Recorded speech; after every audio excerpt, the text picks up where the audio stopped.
think the tears started to come. Like my eyes were closed, but I could feel so much energy coming in. And then when we opened my eyes, he was staring at me.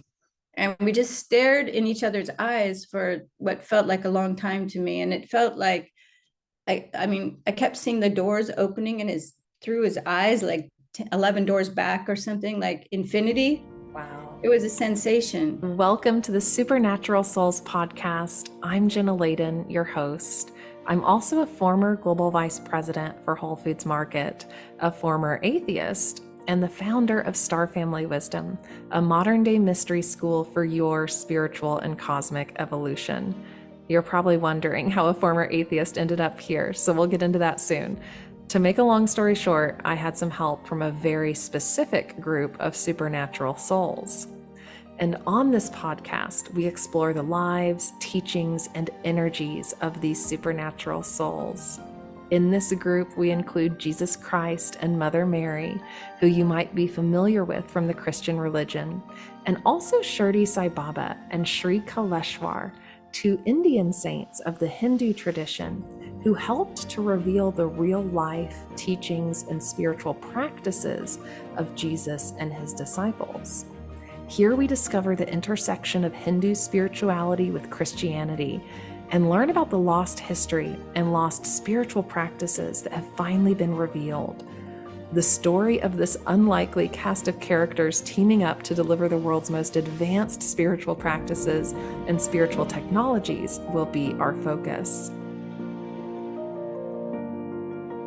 Hey everyone, it's so good to be back with you today. Today we have a special guest, Lora Stone. Lora studied with Saint Sri Kaleshwar from 1999 to 2012 when he took his samadhi.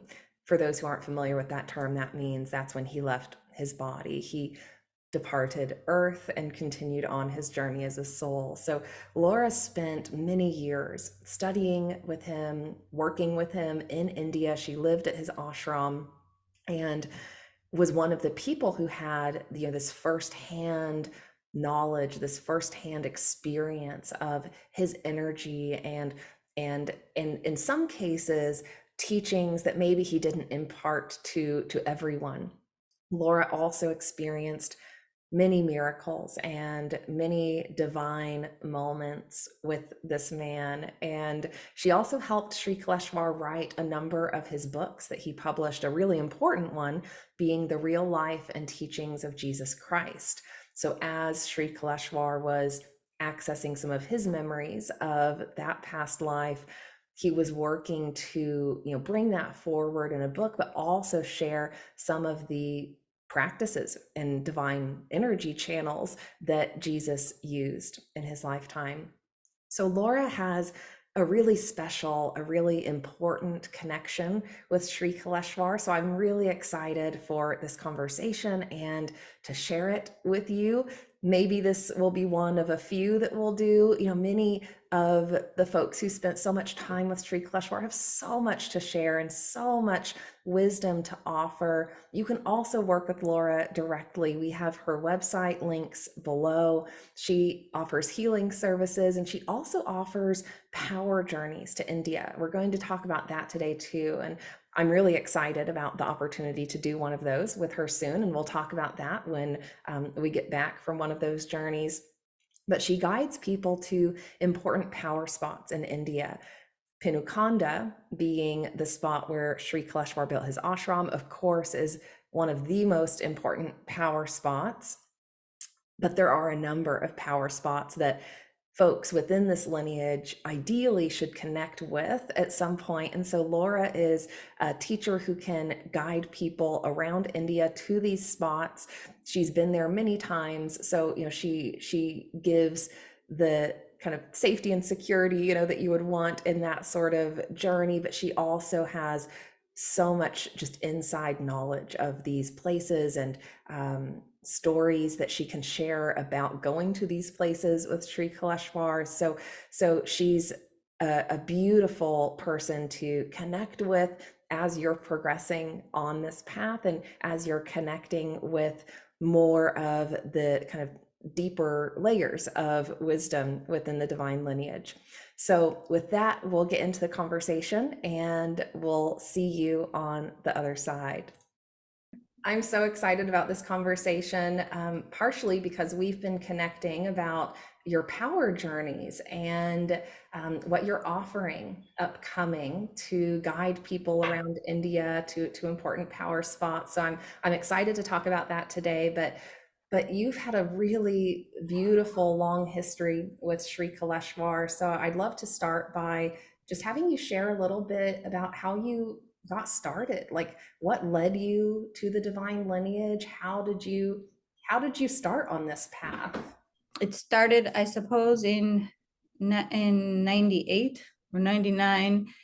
And it was after a breakup. I was in the art world as an artist, and then my partner was in the art world as well. And then after that, I met another door opened in my life, and I met people involved in the healing world and all types of healers. And even and worked with Peter Levine as his assistant for a while, if people know who that is.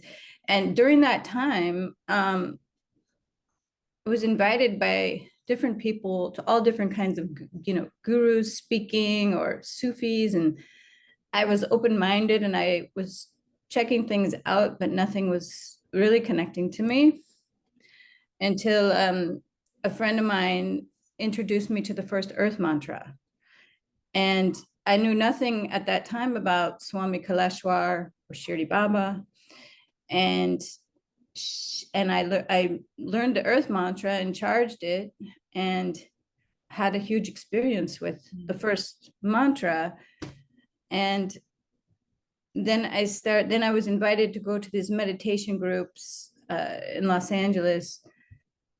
And I really didn't want to go, but they push the energy. If it wants you to come towards, to go to Penukonda or to go to your guru, the energy finds every way possible in a creative way to make that happen. Right. It was not actually my intention ever to have a guru or even go live in India. I was really on an art path as a painter, oil painter.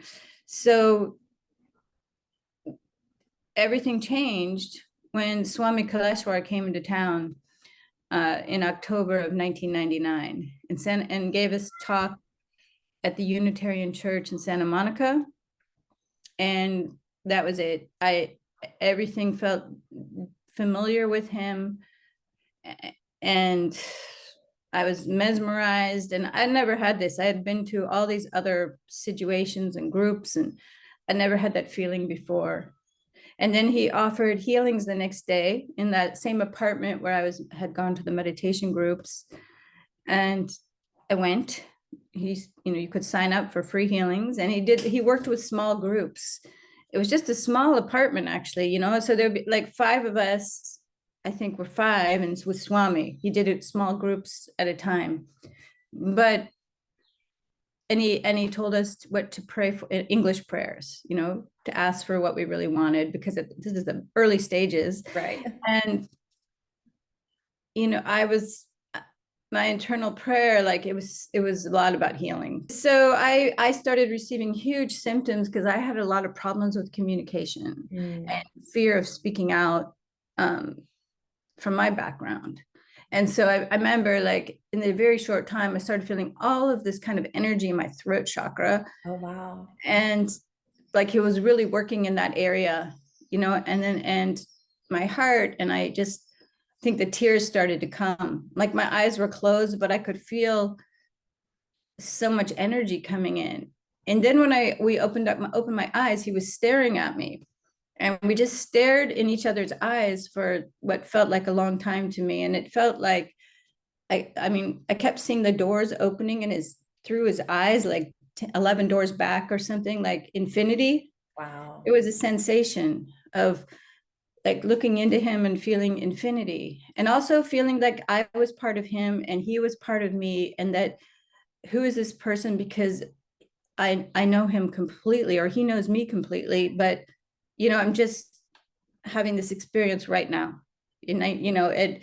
And I think when I left there, I was stunned. Like I was in a cloud for a couple of days. Like what just happened? And I was in a difficult time in my life. And so, however, my skeptical mind came back after a few days, and it was like a little bit of disbelief. Right. As Something that happens. like that can, happen.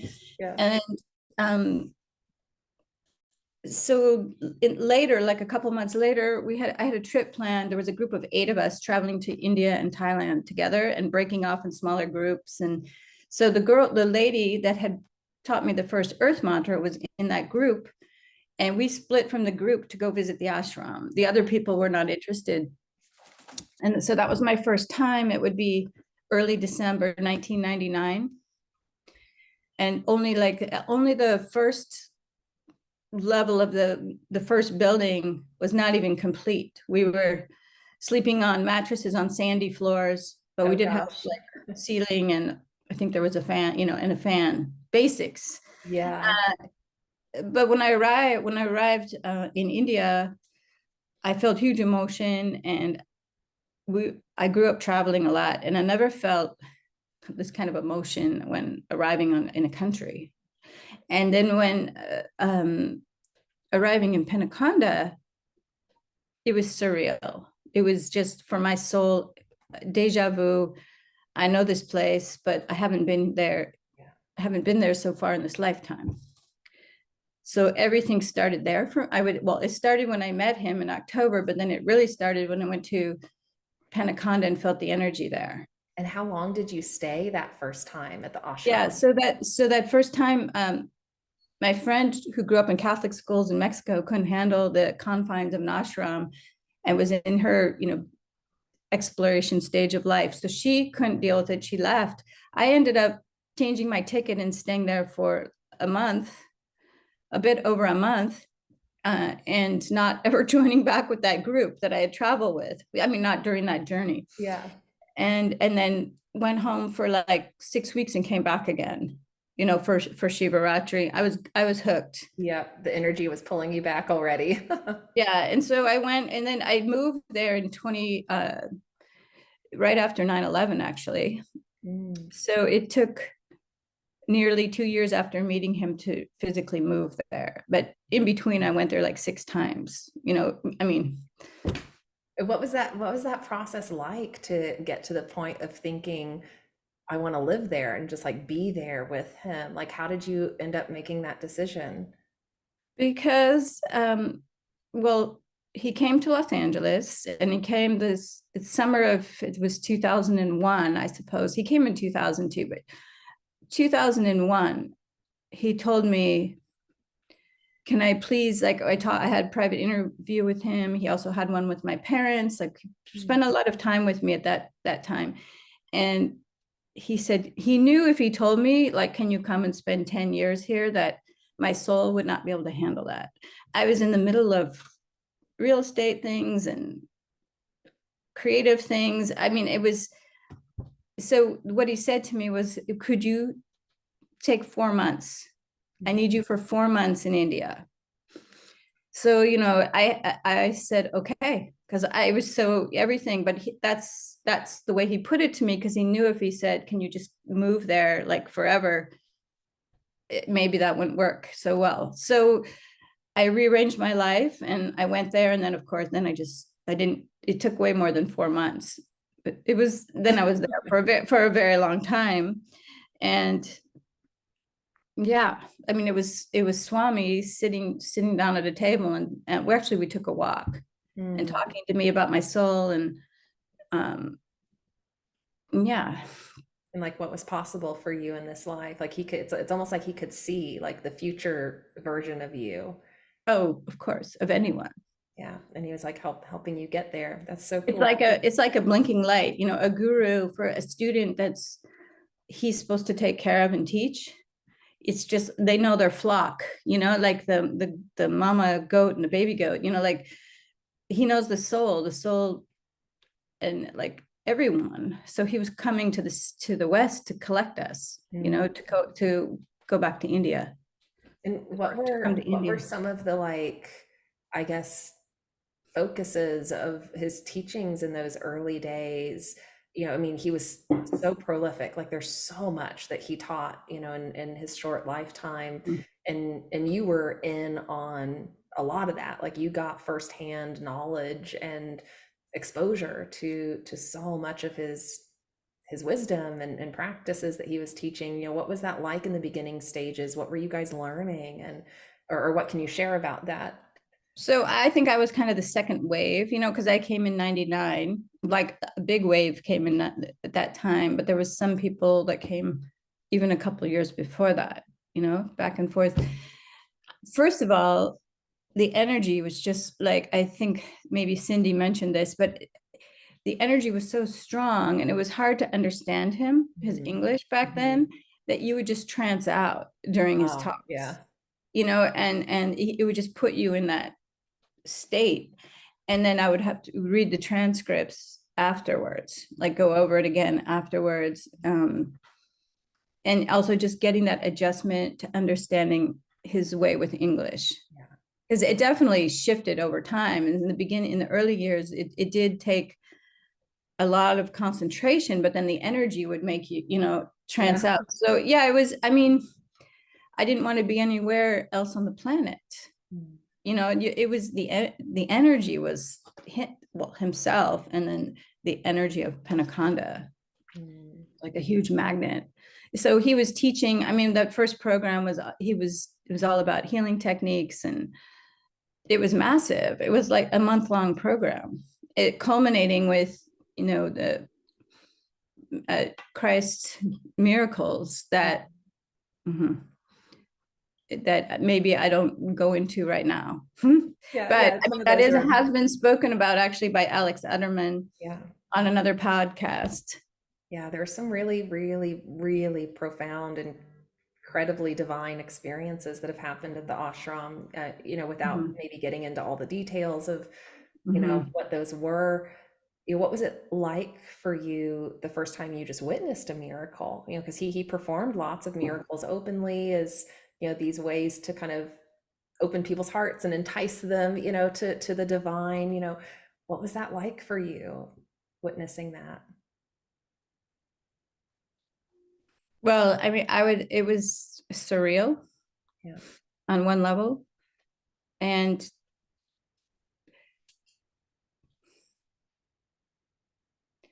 it's hard to explain. It's like an altered state of Mm. consciousness, and when you're in this case, we went down to his cave, and the energy was really heavy, but not in a negative way. Right. Yeah. Like you're underwater. It's Yeah. not a bad thing. It's like weight and bliss, Mm-hmm. like sweetness and heaviness. Mm-hmm. But overall, this like the sweetness is winning out. Mm-hmm. I don't know how to like each darshan or each supernatural thing that I witnessed, I had slightly different energetic reactions, of course. Yeah. Each Makes sense. like yeah, so each and this one to do with Jesus, it was very unbelievably deep. Mm. Yeah. And um yeah, it's hard to explain.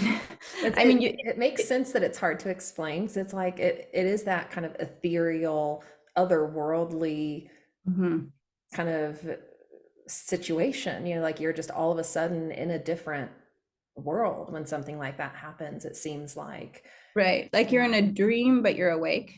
Yeah. You're not sleeping, you're actually, you're in your body and you're awake, and you can pinch your Yeah. skin, and but Yeah. but it feels like this is something that might happen in a dream. Yeah, that makes a lot of sense. That Mhm. makes a lot of sense. For Because those who are interested in maybe learning a little more about this, there's a book that Terry Clark and Mhm. Shiva Priya wrote at the feet of an Avadut, I think it's called. We'll link to that in the show notes. And Yeah. Terry describes some of his personal experiences, you know, Mhm. related to some of these miracle experiences. But Swami, you know, would it seemed like he would put you guys in groups Mhm. and he really wanted you guys to figure out how to create that energetic harmony in a group that allows something like that to happen. So I'd love for you to maybe talk about kind of that experience of working in groups, and maybe anything you'd like to share about the importance of that sort of Mhm. harmony.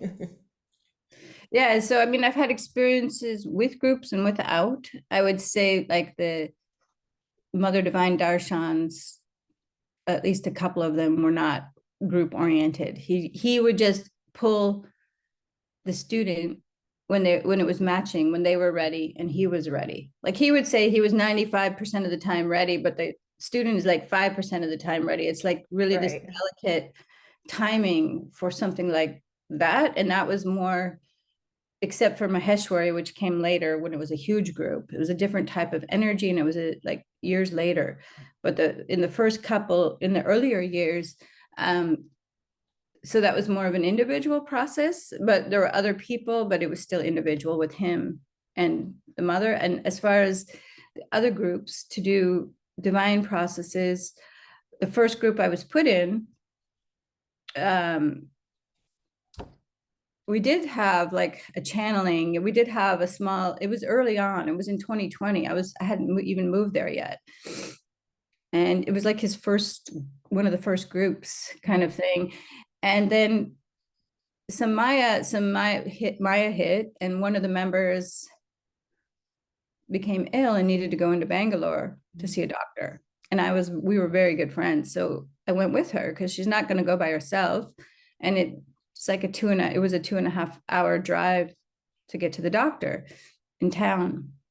And during that time, we were still in process with this group. I'm just giving you an example. Like this is how it rolled many times. And we were still part of the group, but we had to take care of, and we were still doing the process and waiting for instructions while we were at the hotel that night. Yeah. And we didn't get them. And so we missed something. Mm. And so when we came back, we weren't really sure if we were still in the group or what was going on, because we had been in this kind of, like serious meditation.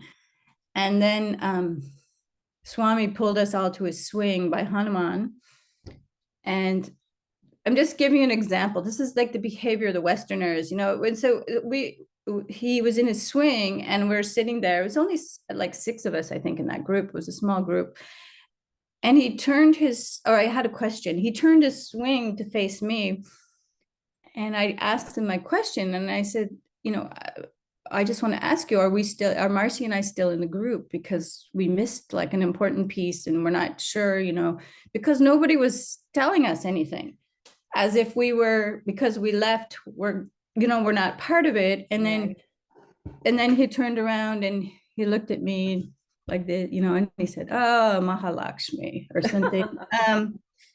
Yes, you're very much still in the group, And then he turned around, and this interaction created a lot of friction. With one person got very upset with me after, but then the group dissolved after that, because any group that's not completely in unity, and like there should have been communications with us one way or another, and then all that friction, it would just dissolve a group, right? The process would crash.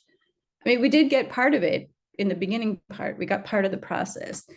So this kind of thing in different groups, he would pick the souls, probably a lot of times, of course, he was picking souls that would work well together, the combination of souls. Of course, we didn't know that in our Western minds. I mean, we weren't mature. Like in the early years, people were coming in with all their Western blocks, and it continued. And it's very different than the way the Eastern or the Indian psychology is, the Westerners. And yet we need that independent streak that comes through the Western people. And the teachings have to now come through the West until they get back to India in a few more generations, because India, it's the nature of how the energy needs to spread right now. Yeah, I just got huge chills as you said that. Yeah. And according to Swami Kaleshwar, the southwest point of the globe, according to him, is California or maybe Los Angeles in terms of having an influence over the whole planet. Mm-hmm. And it's interesting that the majority of his students in the States are all from California, the majority. Yeah, And that's where we met him. He that's came to those places, you know, to Los Angeles and Northern and Bay Area, Northern California, to collect us. You know what's 'Cause also interesting about that, Laura, is that when I yeah. started this journey, I was in Texas for a long Mm-hmm. time with Whole Foods. And then when I left Whole Foods, I got guided to Sedona, Arizona, which is in the Southwest. It was this very clear, like, you need to be in Sedona now, you know, for the work Mm-hmm. you're about to do. So, yeah, that's interesting to think about. Yeah. I mean, and basically we were these souls that are on this strong on this path. My inner belief is it was designed like that. Like maybe we had most of our lifetimes in India, not all, because we've had so many hundreds of thousands or millions of lifetimes, but it was designed that we would be born over here, Yeah. intentional by the divine to put us in the wombs of women that matched our karmic criteria, Yeah. you know. So yeah. Yeah, it makes a lot of sense. And that's such a good example too of, yeah, just like a breakdown that occurs in like group harmony and in working together as people and yeah, how to keep those communication channels open so that there is that flow to a process that needs to occur. You talked about a story recently that I think would be a really cool additional example of that, if you're willing to share it. The story about the rain and the group Okay, harmony that sure. occurred at the ashram that time, because that's like such a cool example of what's possible when a group works together like that. Right. So that was in the spring of 2008.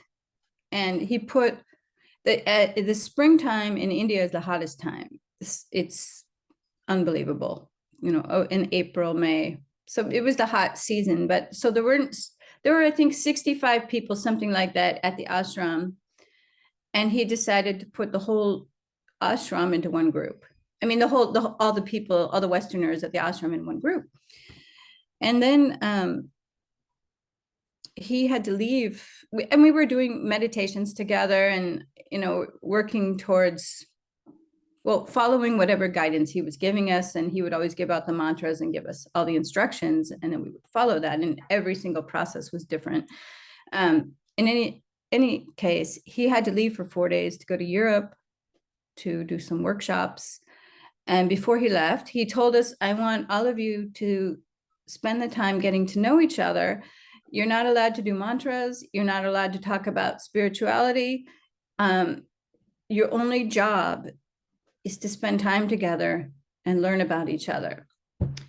And that threw everyone off, because we've been meditating so much, and it's like running automatically in your consciousness anyways, you know, but really it was about, you know, put your focus on the other people in this group. I mean, and we spent those 4 days, we sat in this big circle in the Dwarkamai Terrace, and like popcorn style in a big circle, people just started to share. Of course, some people were a little more dominating than others, as always happens, you know, in groups. But over the course of 4 days, and then having meals together and continuing it at smaller groups, you know, during the meals, something really happened. You know, there was whatever, you know, blocks. You might think somebody is like, you know, I don't know, you know, egotistical, or someone is jealous all the time or whatever, but all that kind of breaks down when you get to know that person, because you start to get a better understanding of who they are and what they've been through. Yeah. And then you have more compassion, instead of just like what I think most people do is we're just constantly, you know, maybe a lot of people are. I mean, I've worked so hard not to get into that place of judging anyone, but it's a curve, it's a process. Yeah. And so we were at that stage where it was very harmonious, and people were actually like really inspired, and you could feel the energy. That's and he cool. came back, and then from his trip, and we were in a drought because this is the hot season, and India sometimes severe droughts for several years at that time. So he asked our group to make it to rain, and he didn't, I don't believe he gave us instructions. He just told us. And so because of this like newfound unity, we just all put the intention like really strong, and did a mantra. We had a couple group leaders, and we discussed it, and we put that intention really strong, and it literally started to rain, in the middle of like the clouds started rolling in, like it was unbelievable. And it was a strong downpour. And I think it wasn't like all over the whole area, but it was a little bit like maybe it hit the whole village and some areas around.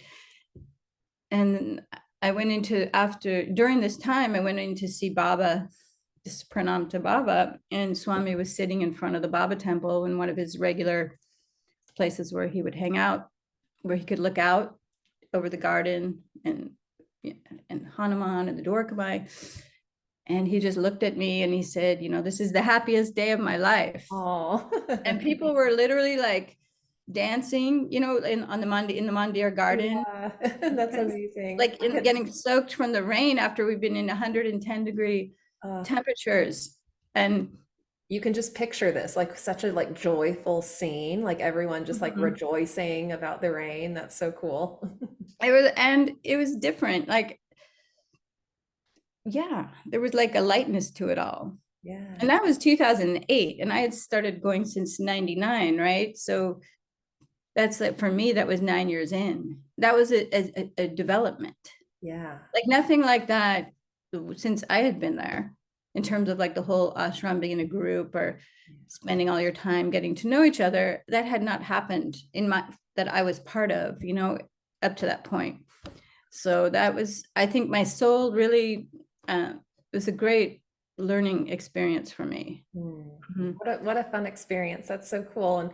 And yeah, like thinking about that many people, getting that many people aligned and sync and harmony, like that's kind of hard, like, we see that just in, life, around us, keep getting people to really, come together like that is big work. So that's a huge accomplishment. That's really cool. Because our culture is so much based on competition here in the West.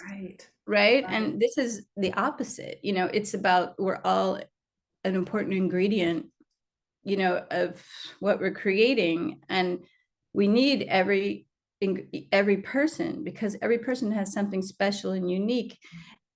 And, it's never a competition. I love that you just brought that up. I think that's such an important point to like for everyone to reflect on here, because it's like, yeah, it's so easy to fall back into those moments of competition or judgment or all that, and yeah, such a good reminder to just let that go. And that was basically what crashed so many processes, either power struggles, inside a group, who's the leader, who's doing this, or jealousies or feelings of left out, and I mean, it was a laboratory, and part of why we kept doing all these different group processes. And then some people, if the group was successful, he would keep that group together, and some groups were together for years. If a group was not successful, then shift you. Yeah, that makes sense. Another group.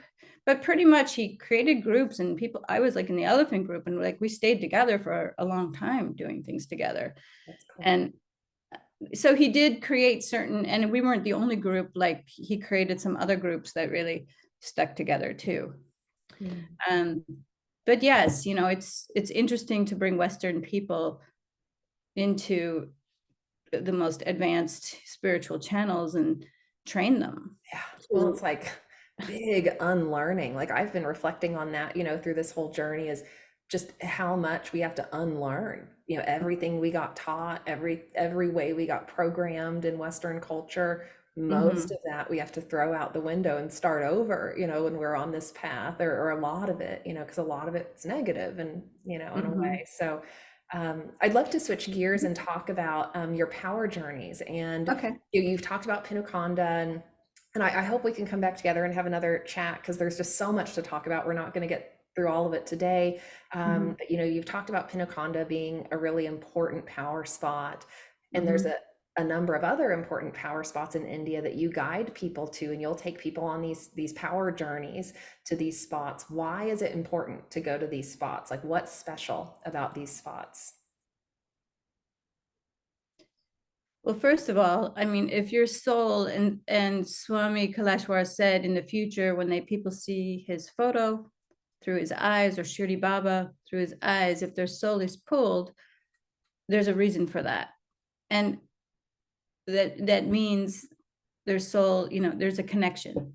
And that's how the new people are getting pulled in, or else maybe through the teacher or having an energy experience. So going back to the power spots, Penukonda is linked with other places. For example, Penukonda, Swami would say, is like the trunk of the tree, like and the root system.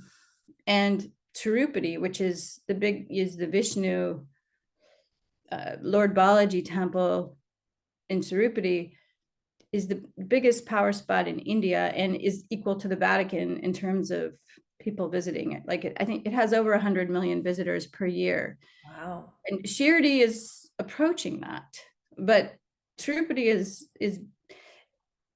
it's an incredible place. So what he said was that all the formulas came from Penukonda, and then they threw everything, all the formulas, everything they knew, the Vastu, into the temple they built around Lord Balaji, so that it's perfect Vastu. It's pretty good, really good Vastu, and there's incredible energy mechanisms that happen when you visit this place. And so there's a link between Penukonda and Tirupati, because it's like it takes more than one place to see like the full impact of the power of utilizing the ancient power channels. And then of course, like when you go to Tirupati, you visit Kalahasti, which is linked, like they're not that far from each other. And Tirupati is Vishnu and Kalahasti is Shiva, and they were also built similar at the same time. They're not right next to each other, but there's a lot going on between those temples.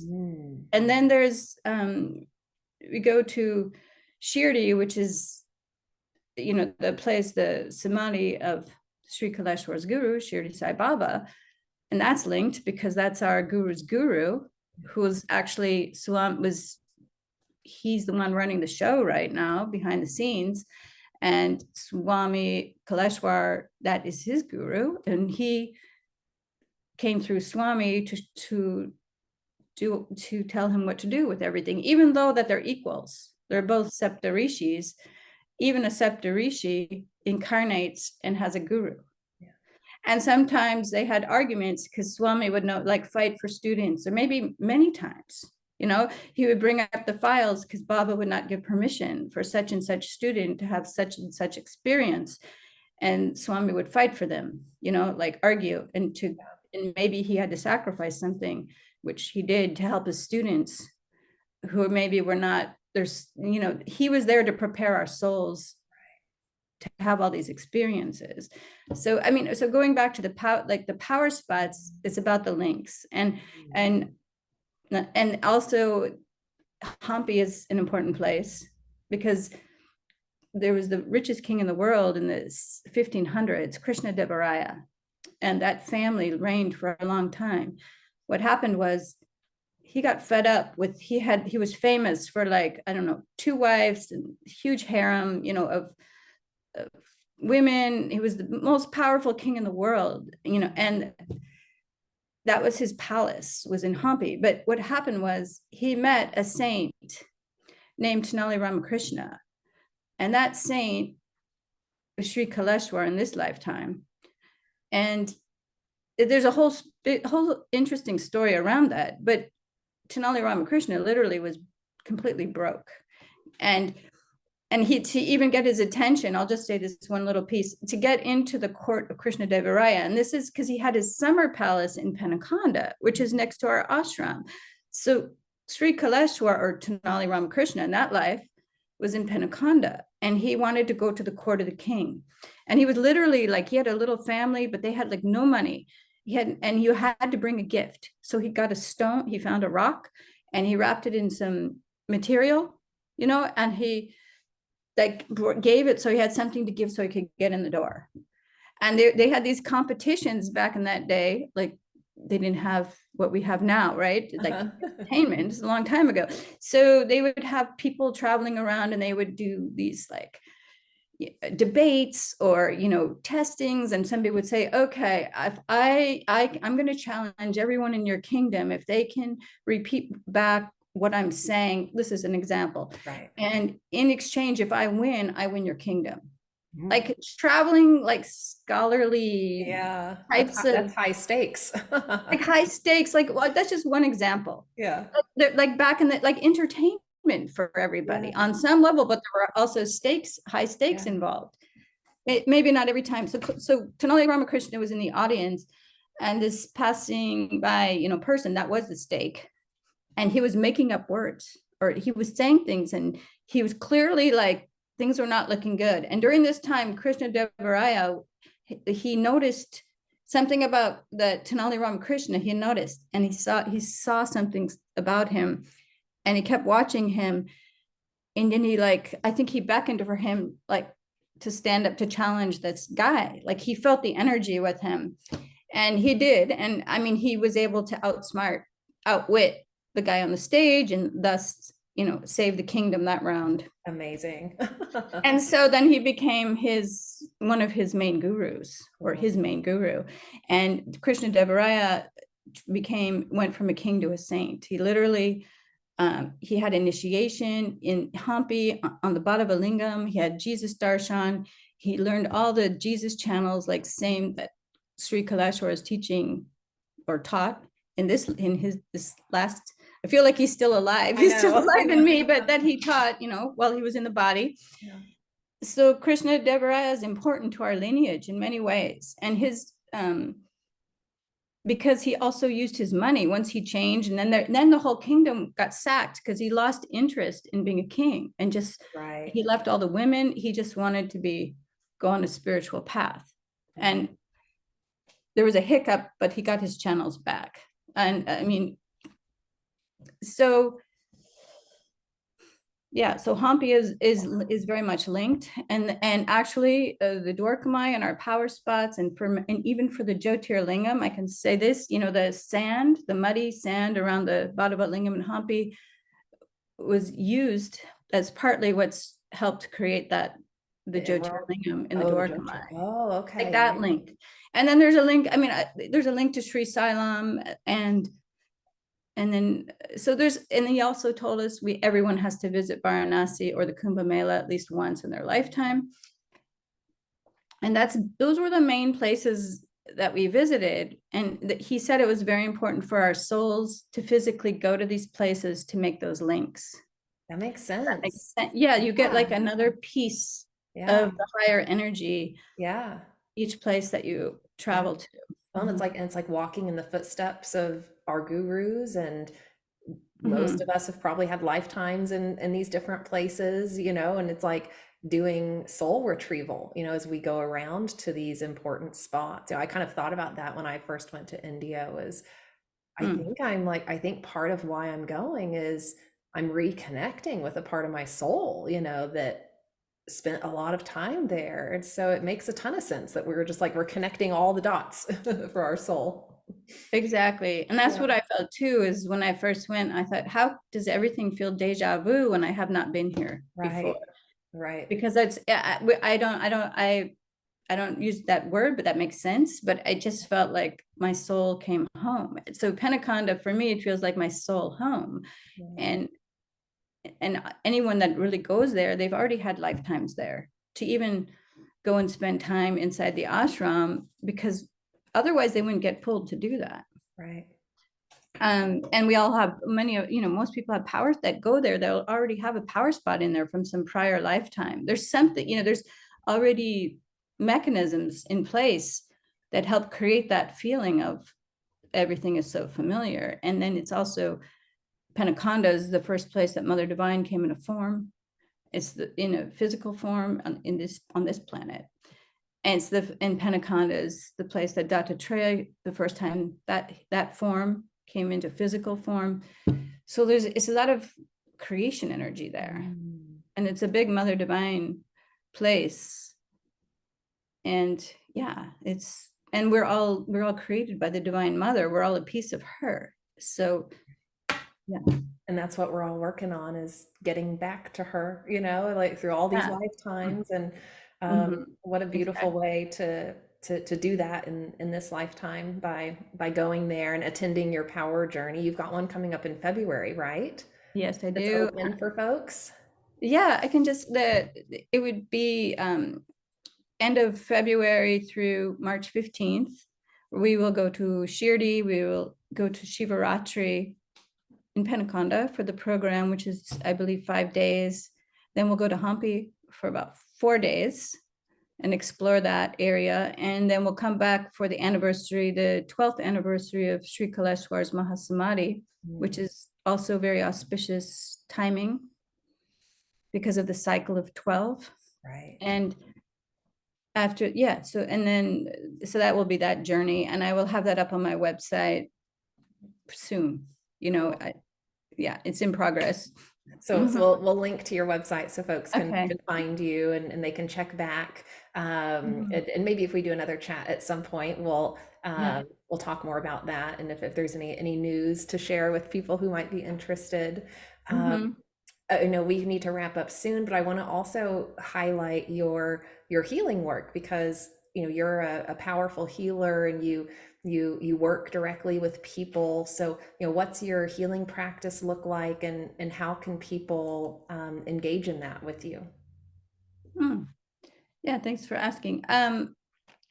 Well, two things. I've been a trauma healer since before I went to India. I trained with Peter Levine and also some Judith Johnson, and so I've been doing that work for a long time. And I continue to do that work because I find it really, a lot of people have such imbalance in their nervous system. It's hard for them to make that, to be relaxed and to be able to meditate and transition into their higher self. So to me, that work is huge and um, super depth type of healing. But also the other type that I've learned from Swami Kaleshwar, and I have power objects, and I learned so many healing techniques from Sri Kaleshwar, and that's super deep on a soul level. So like the combination of both, it really can take somebody out of the darkest dark or the worst experience ever, and bring them step by step, all the way up. And it's very rewarding work. So I just like, it depends on when somebody comes to me, I figure out what is best for that person, and we will, and then I go from there. It's also intuitive and yeah. Beautiful. Mhm. Beautiful. Well, in our last chat with Cindy, we talked about power objects, and how important those are. And for folks who are on this path, or wanting some assistance, in moving forward, connecting with a teacher and healer like you, who has some of those power objects, is important. So I'm really glad you were able to share that you have that practice available for people, and they can reach out and connect. Uh, Mhm. Before we And wrap up, oh, go yeah. ahead, Laura. Well, I mean, I prefer to work with people in person because then I can put my power objects on them and I can do the womb chakra healings. However, I also can work, through long distance. But it's much, in my opinion, more powerful Mm. to work in person. So And you're in San Francisco, correct? I'm just north of San Francisco in Marin County. So for folks in California, that might be accessible. Yeah, but I can talk with anyone. And I have done a lot of other coaching and work, healing energy work over Zoom too. Beautiful. Yeah. So before we wrap up, I'd love to just open it up to you to share maybe something that's on your heart, an aspect of the teachings, or maybe your favorite mantra, or just something that might inspire the folks who are listening, and give them some some divine inspiration today. So I'd love to just open it up to you to wrap up today.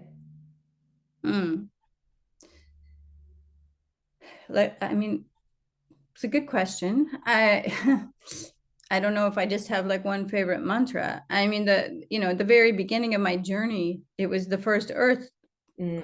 hooked me in the very beginning because of the energy that built up during the meditation. Of course, that happened so many times with so many mantras over the course of 12 years that I was living there, right? So it's hard to say what is my, I can't really say what's my favorite mantra. I mean, of course, the highest divine energy points is to understand how things are working and then experiencing the the reflection back from the nature. If you're holding your heart, if you can get there into unconditional love, if you can help, you know, help ever, hurt never, if you can really hold the energy in yourself, and then you were working with a group, for example, and that to me, that's the most a beautiful and amazing part, is when there is that reflection back from the nature in some way, like proving that you're on the right track, but also gently leading you step by step, right? And to just accept that, because the supernatural is not something that we're used to. And yet it's part of the answer to all the problems on this planet. And so we have to, it's like opening our heart up, opening up our consciousness to look and see what the divine is bringing to us. What are the signs? What are the symptoms? So those are my, of course, when I have had experiences, and it includes here, even where I live, in San Rafael, and that, to me, of course, those are huge highlights because they're markers and they're signs on my path, and intriguing. And yeah, I think, it's hard, it breaks your mind Yeah. to go to India with these teachings, in these places. There's that possibility, you can be completely go to the highest level in this lifetime. And it is the time right now. There's a window. I mean, I'm not definitely not selling spirituality, but this is just a fact, that there is, in the midst of the chaos right now, because the world is dual, it's, negative and positive duality. So in the heat of this high negativity we're in, which is like 80% or 85% of the planet, there is the duality of that, that means the light can go just as high as the dark.